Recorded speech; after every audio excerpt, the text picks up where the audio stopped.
Hello Brian, I thought I'd get a bit of your new steering column and give you the lowdown on that.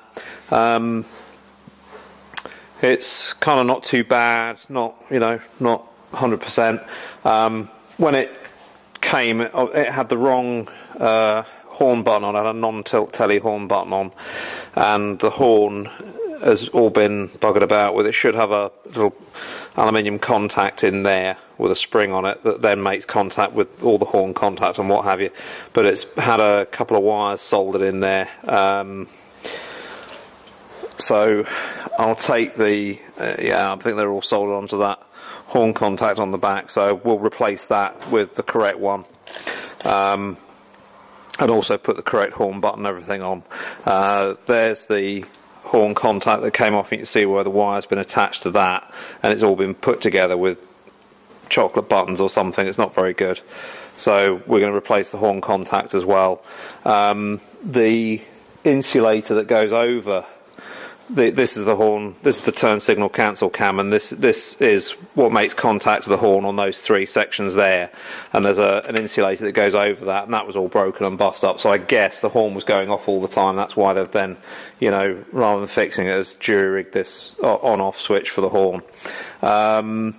I took it apart because the ignition barrel, the key on it is very, very worn, and I thought, well, I'll change the ignition barrel, and I wanted to just have a look inside. Having seen that, it kind of rang a few alarm bells, so we thought we'll take a look inside, and while we're at it, we'll put new bearings. That's the main steering column housing there, and there's the two upper steering column bearings, one there and one there, and they're all intact, so but we'll put new ones in whilst we're at that stage.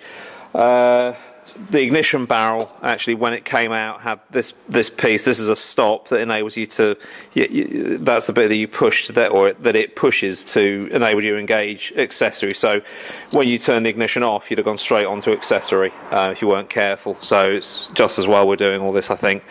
But when I got it apart, this piece here was just laid in the housing like that, and that is, it's all quite involved. So that sticks up, and then this spring sits on it, and it's that gives the steering column its tension when you do the up and down bit. And it's actually there should be a nubbin on here sticking up, and that's broken off. So that's why it was all a bit floppy. But I've got another second-hand one, and you can see this is the what's it that I'm talking about. So that is here, and it's that then this little socket would sit on, and the spring sits over this.